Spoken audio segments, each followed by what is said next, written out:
तो देखो पेपर हमारा वही है जो इसके पहले हम लोग पढ़ लिए हैं। पेपर कोड बताए थे। पेपर कोड है 822 DX, ठीक है, 822 DX, ठीक है। और कक्षा 10वीं का ये है गणित का पेपर, जिसमें से हमने बताया था कि 20 बहुविकल्पी प्रश्न पूछे जाएंगे, तो जिसमें से हमने 10 बहुविकल्पी प्रश्न बता दिए थे। यहाँ पर 11 नंबर का क्वेश्चन हमने इससे नोट किया है, किस पेपर से, 822 DX नंबर जो कोड है उस पेपर से हम क्वेश्चन नंबर 11 नोट किए हैं। कह रहा है कि दो समरूप त्रिभुज के क्षेत्रफल का अनुपात 16:25 है। 16:25 है, तो त्रिभुज के संगत भुजा का अनुपात कितना होगा। अब यहाँ पर विकल्प दिया है, पहला 5:4, 4:5, 3:5 और 16:9।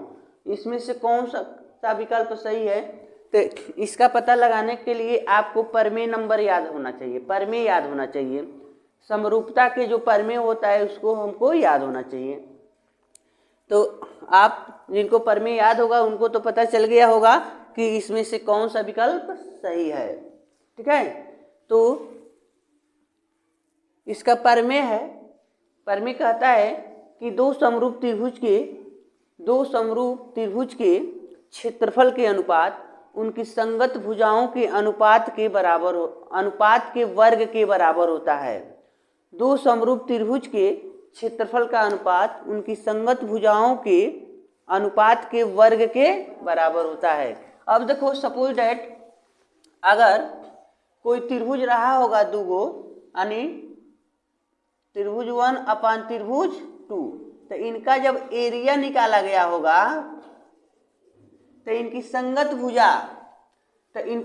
भुजा पहला भुजा अपान भुजा A1 हो गए, A2 हो गए, और दोनों का हम क्या कर देंगे, वर्ग कर देंगे। तो इनका मान दिया हुआ है, इनका कितना मान दिया हुआ है, 16/25। तो यहाँ देखो भुजा को हम A1 B1 भी तो लिख सकते हैं, AB अपान यहाँ पर PQ लिख देते हैं और इनका वर्ग कर लेते हैं। अगर इनका हम वर्गमूल लेंगे तो इनका भी तो वर्गमूल लेंगे। तो अगर इन दोनों पक्षों का वर्गमूल लेते हैं तो 4/5 हो जाएगा और AB/PQ हो जाएंगे। तो देखो यहाँ पर हमको मिल गया, मतलब इनको अगर पहले लिखते हैं तो AB संबंधे PQ इक्वल टू 4/5।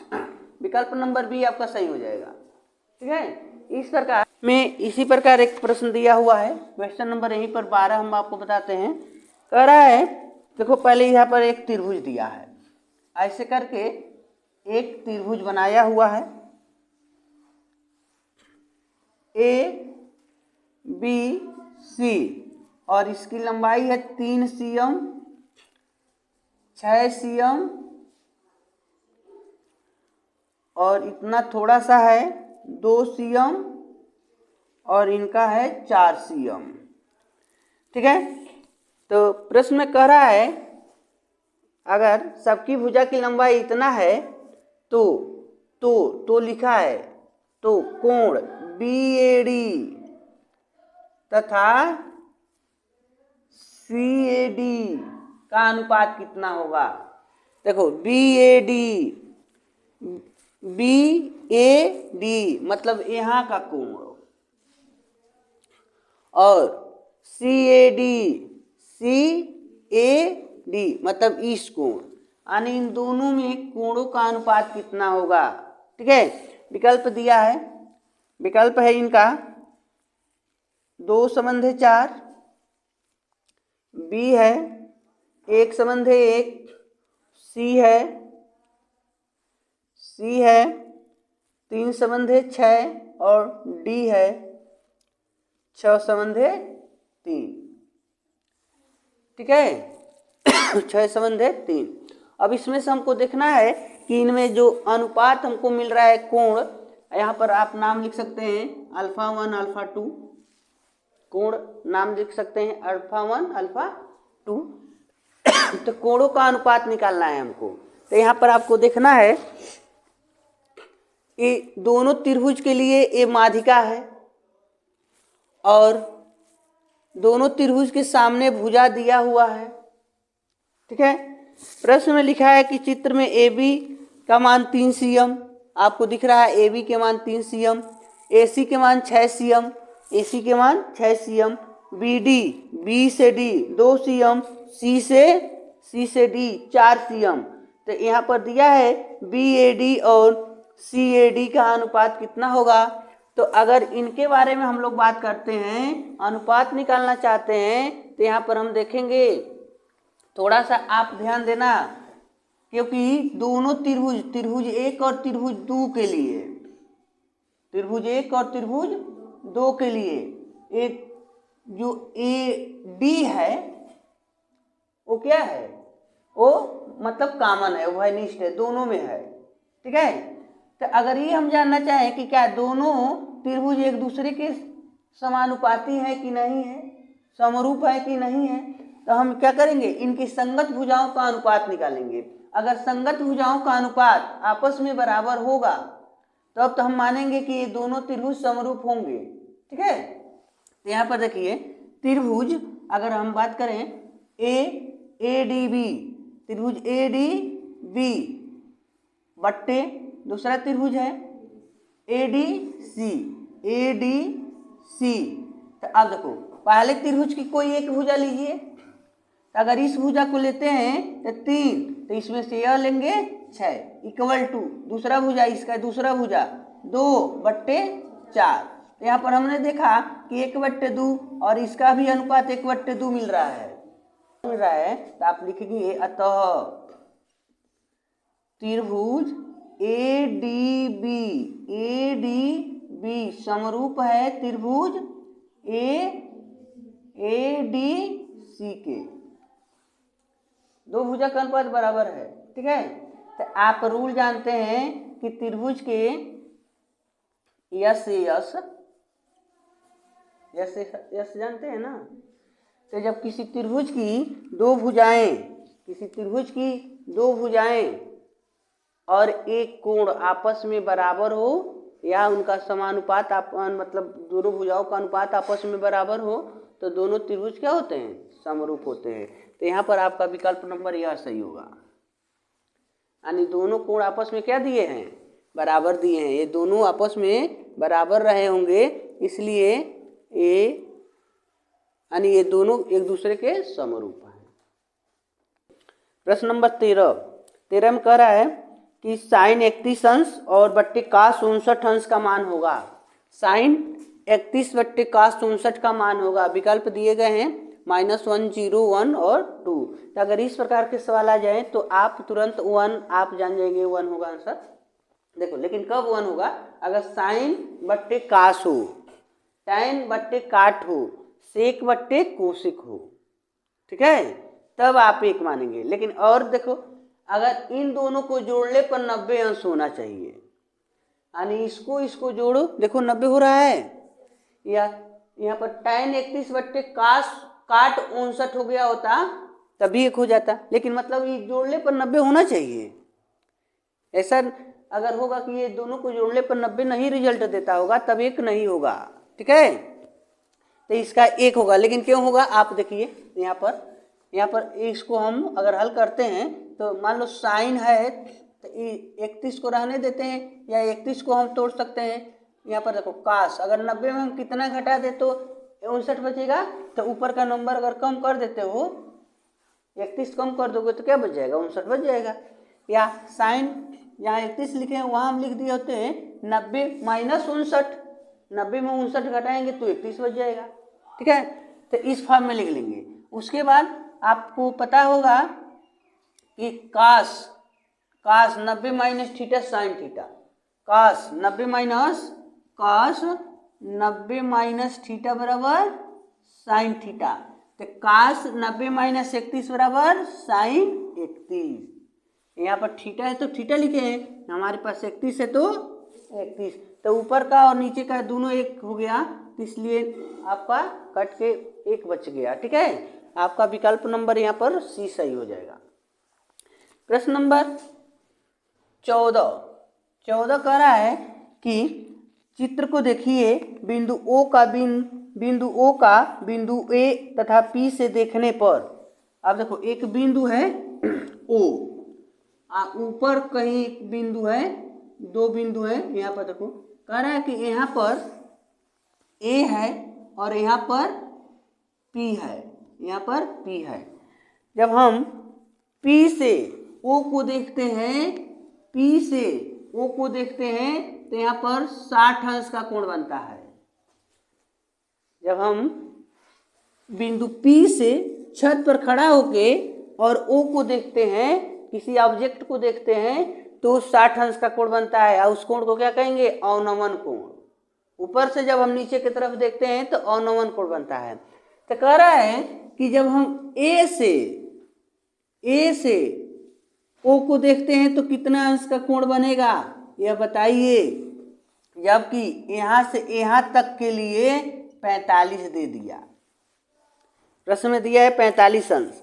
तो आपको विकल्प दिया है, विकल्प दे रहा है, मतलब हमको यहाँ का मान और यहाँ का मान बताना है। तो यहाँ तो 60 देवे किया है और इसका मान हमको ढूंढ लेना है। तो विकल्प में दिया है 30 45, बी में दिया है 45 30 और सी में दिया है 45 60 और डी में दिया है इनमें से कोई नहीं। ठीक है, तो थोड़ा सा अगर दिमाग होगा आपके पास तो आप आंसर बता देंगे। बताइए कौन सा है विकल्प। प्रश्न का कहना है अवनमन कोण की माप होगी, यानी इन दोनों का मान, मतलब इसका और इसका जोड़ा बनाकर दिया है, इसमें से कौन सा विकल्प इनका और इनका मान है, ये पूछ रहा है। चलिए थोड़ा सा कॉमन सेंस आपको लगाना है। जबकि प्रश्न कह दिया है ए और पी का मान बताइए, तो पी का मान तो दिखबे कर रहा है, तो पी का मान 60 है, ये है। तो देखो यानी पहला स्टेप ए होना चाहिए या दूसरा पी होना चाहिए। तो पहले दूसरा देखो, इसमें 45 30 60, एक मतलब ये 60 है तो 60 हमको चाहिए ना, तो 60 तो यहाँ है, इसका मतलब विकल्प नंबर सी ना सही होना चाहिए। 60 ही देवे किया है, इसका मान 45 हो जाएगा, 45 इसका मान हो जाएगा, सी सही हो जाएगा। अगर आपको शक है तो इसको अगर थोड़ा सा हटा दें, अभी लेंगे। अब देखो इस त्रिभुज में देखो, एक कोण क्या है 45 है, यहाँ का कोण कितना है 90, क्योंकि जब परपेंडिकुलर लाइन है समकोण बना रहा है तो 90 होगा। तो आपको पता होना चाहिए कि जब अगर कोई समकोण त्रिभुज हो तो उसमें 90 तो फिक्स रहता है, और दूसरा कोण 45 है तो तीसरा भी 45 होगा। मान लो अभी 90 अकेले हो गई नहीं, तो हई दोनों मिल के 90 होगा चाहिए, तो ये 45 से तीहो 45 हुई। अगर ये 45 होता तो ये भी 45 होता, लेकिन यहाँ पर 90 है, यहाँ पर 60 है, तो इस वाले जब त्रिभुज को लेंगे तो यहाँ पर कितना कोण बनाता है 30 अंश का बनाता है। लेकिन हमको इससे संबंध नहीं पूछा है, हमको किसी तरीके से इसका मान निकालना था। तो अगर यह 45 है तो ये भी कोण आपका 45 होंगे, तो आप 45 और 60 पा गए। विकल्प नंबर आपका सी सही हो गया। ठीक है, तो आप ये थोड़ा सा अपना दिमाग का झोल करेंगे, आंसर की ओर चले जाएंगे। ठीक है, अब हम पढ़ेंगे प्रश्न नंबर 15। प्रश्न नंबर 15 में लिखा है, देखो 15 में कह रहा है कि यदि एक वृत्त का परिधि और क्षेत्रफल संख्यात्मक रूप से समान है, वृत्त की परिधि होती है 2 पाई r, वृत्त की परिधि और वृत्त का क्षेत्रफल दोनों क्या है आपस में बराबर है। तो वृत्त का क्षेत्रफल होता है पाई r स्क्वायर, ये दोनों क्या है बराबर है।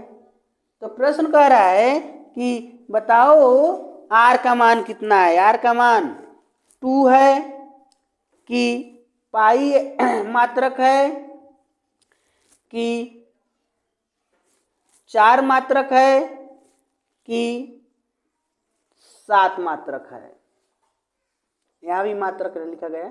ठीक है, तो आ जाओ यहाँ पर हल कर देते हैं। यदि 2 पाई r बराबर पाई r स्क्वायर, 2 पाई r बराबर तो दोनों ओर क्या दिख रहा है, पाई दिख रहा है, काट दो। अब क्या बच गया, 2r बराबर r स्क्वायर, तो इधर एक r सही पावर कट जाएगा। अब क्या बच गया, 2 बराबर r के मान क्या मिल गया, 2 मात्र।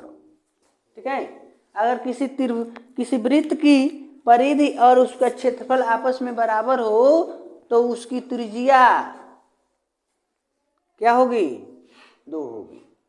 ठीक है, लेकिन अगर मान दिया रहे अलग से तो आप उसके अनुसार निकालेंगे। ठीक है, ये आपका हो गया। अब क्वेश्चन नंबर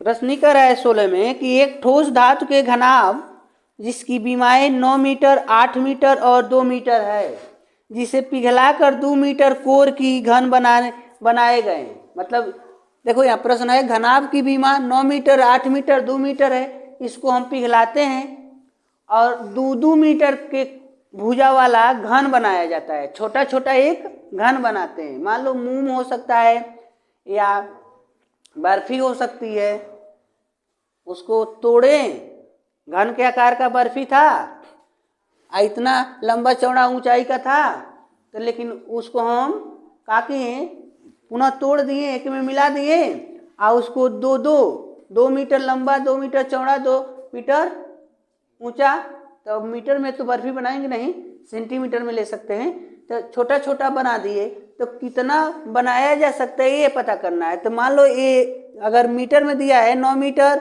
8 मीटर और 2 मीटर का कोई धातु है, घनाभ है किसी धातु का, तो इसको भट्ठी में डालें, पिघलाएं और उसमें से निकाल कर हम घन बनाएंगे। तो घन की जो लंबाई, चौड़ाई, ऊंचाई होनी चाहिए 2-2 होनी चाहिए। ठीक है, ऐसे होना चाहिए। तो कितना बनाया जा सकता है, प्रश्न में यहाँ विकल्प दिया 18, 12, 16 और 24। तो आप सबसे पहले निकालिए कि पहले इसका आयतन कितना है, घनाभ का आयतन। तो इन नंबर को गुणा कर लो,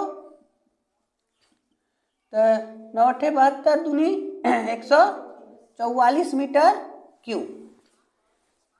कुल इसके पास इतना मटेरियल है और एक घन का आयतन निकालो। तो एक घन बनाने में कितना हमको मटेरियल चाहिए, तो प्रश्न में दिया है 2 मीटर क्यूब का, 2 मीटर ना क्यूब यानी 2 मीटर लंबा का ना हमको घन बनाना है। तो मान लो फार्मूला होता है ए क्यूब, तो ए का मान दिया है 2 का क्यूब यानी 8 मीटर क्यूब का एक घन होना चाहिए। तो 144 मीटर क्यूब है, तो उसमें से कितना छोटे छोटे हम घन बना सकते हैं ये हमको ज्ञात करना है। ठीक है, तो आओ लिखो, कुल घनों की संख्या 144/8, 8 से भाग कर दो। तो 8 एकम 8, 14 में भाग कर रहे हैं तो 8 एकम 8, बच गया कितना 6, और 6 के बाद उतार लिए 4, तो गए ने 64, 8 × 8 = 64, यानी 18 घन बनाए जा सकते हैं। कुल छोटे छोटे कितने घन बनाए जा सकते हैं, 18 घन बनाए जा सकते हैं। तो ये मीटर में नहीं होगा, घन की संख्या है, तो 18 घन, ये विकल्प नंबर आपका 1 सही हो जाएगा। ठीक है, अब इसके बाद प्रश्न नंबर 17 देखेंगे। पहले इसको नोट करेंगे।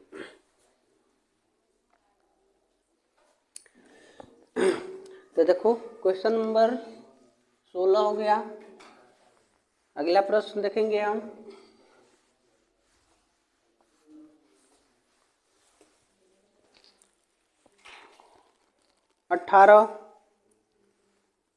अठारह दिया है, कह रहा है कि समांतर माध्य बहुलक,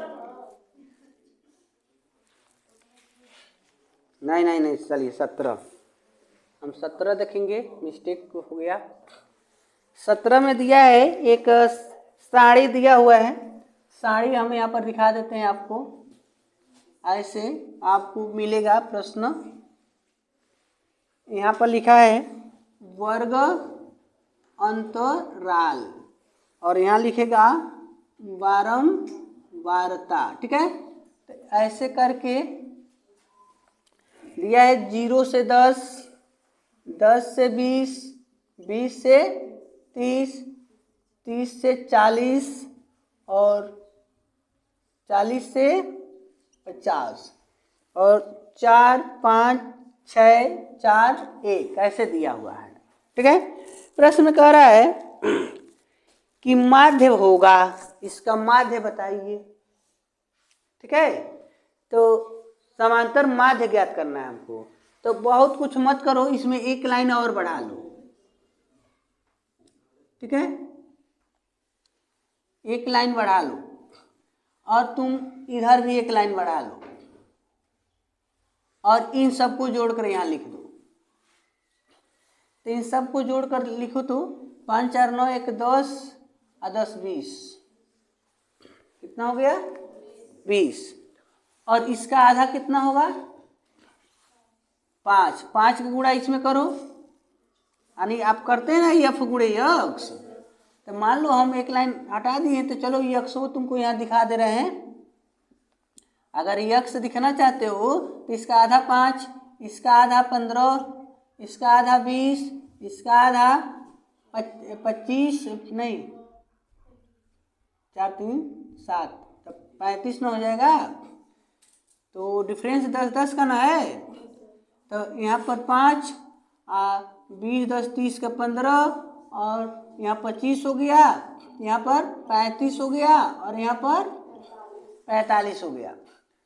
तो अब देखो यफ गुणे यक्स चाहिए, तो इनका गुणा इसमें करो 20, इनका गुणा इसमें करो 75, इसका गुणा इसमें करो 25 छक्के 150, इसका इसमें करो 35 दूनी 70, 70 दूनी 140 और 45 से कम 45।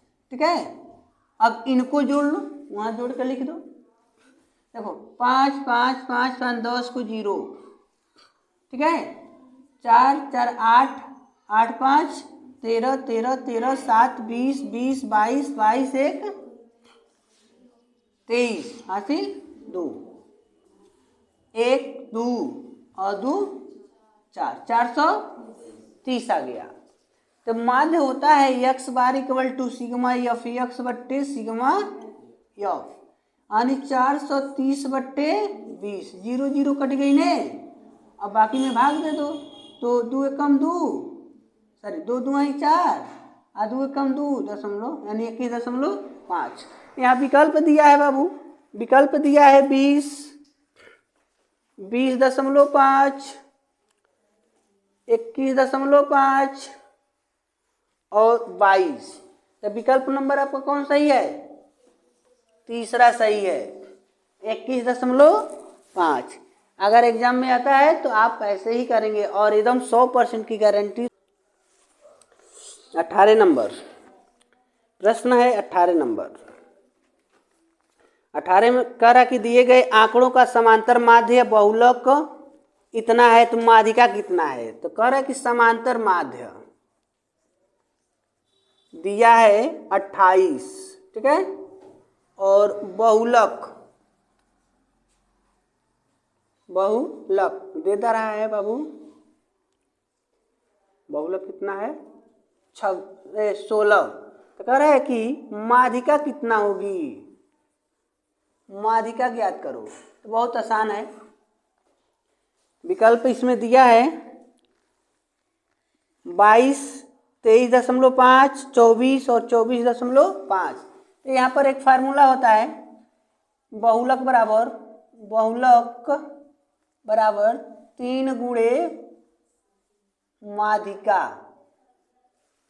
3 गुणे माध्यिका माइनस 2 गुणे माध्य। यहाँ माध्यिका को माध्यक भी लिख सकता था। ठीक है, तो बहुलक दिया है 16 और 3 गुणे माध्यिका तो दिया नहीं है, माध्यिका तो पूछा गया है, माइनस 2 गुणे माध्य दिया है 28। तो इसको इधर ना पक्षांतर करेंगे, तो देखो 16 प्लस 28 2 56।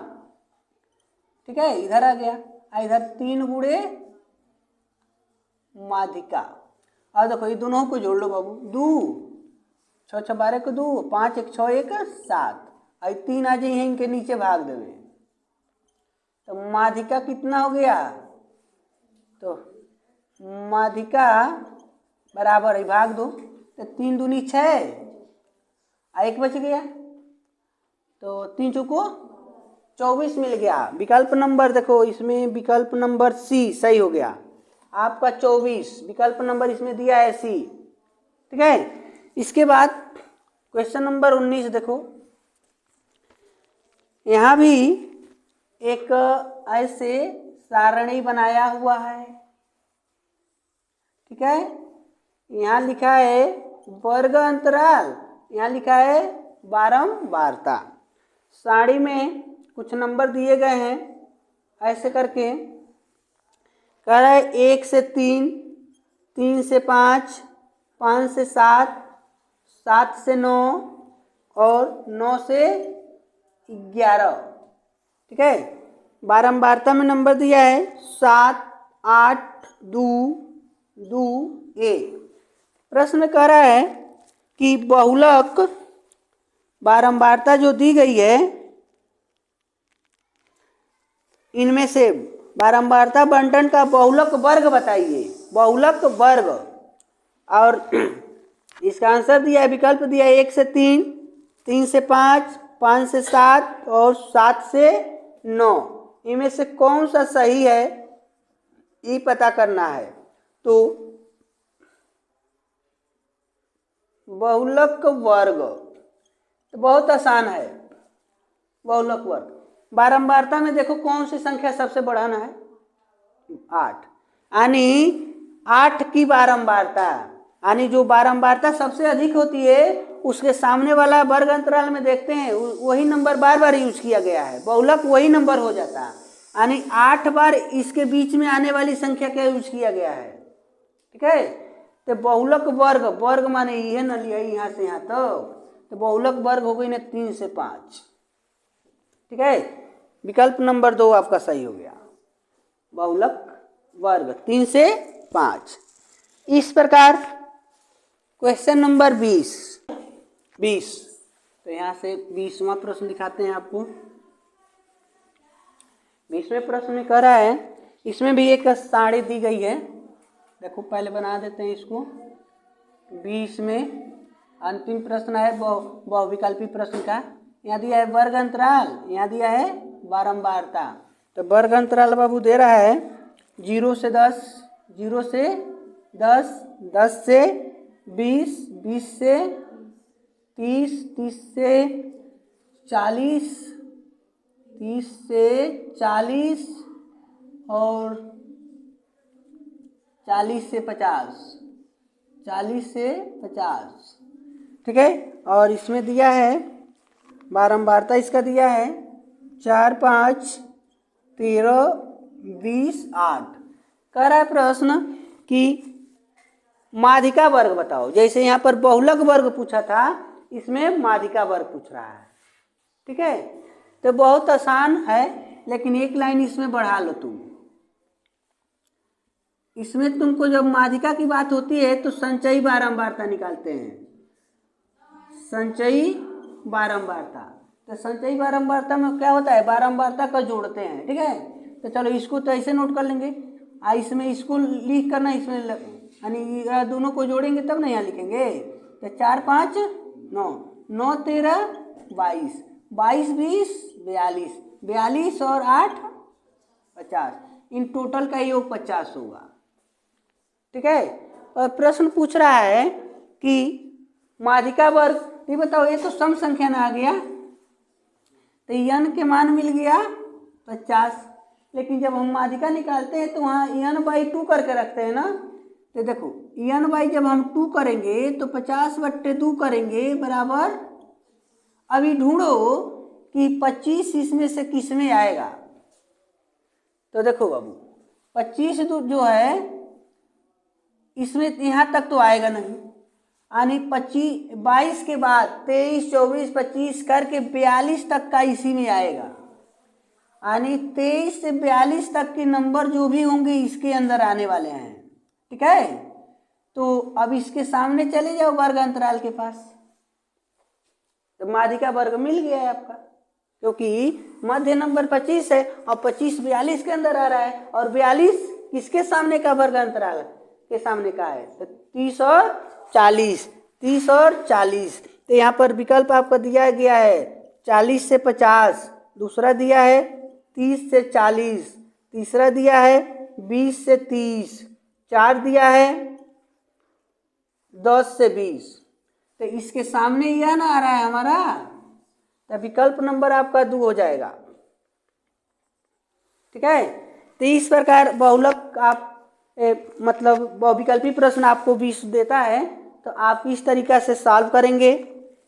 ठीक है, ये सेक्शन ए में, सेक्शन ए करके प्रश्न देगा आपको एग्जाम में। सेक्शन ए के 20 के 20 प्रश्न सॉल्व करना अनिवार्य होगा, क्योंकि एक प्रश्न पर एक नंबर निर्धारित है।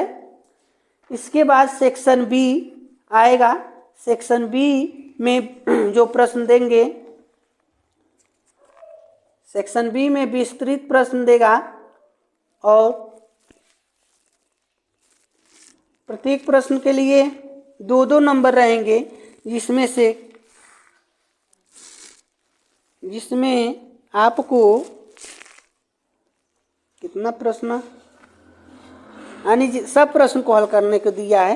यहाँ पर सभी प्रश्न हल करिए, अब जिसमें से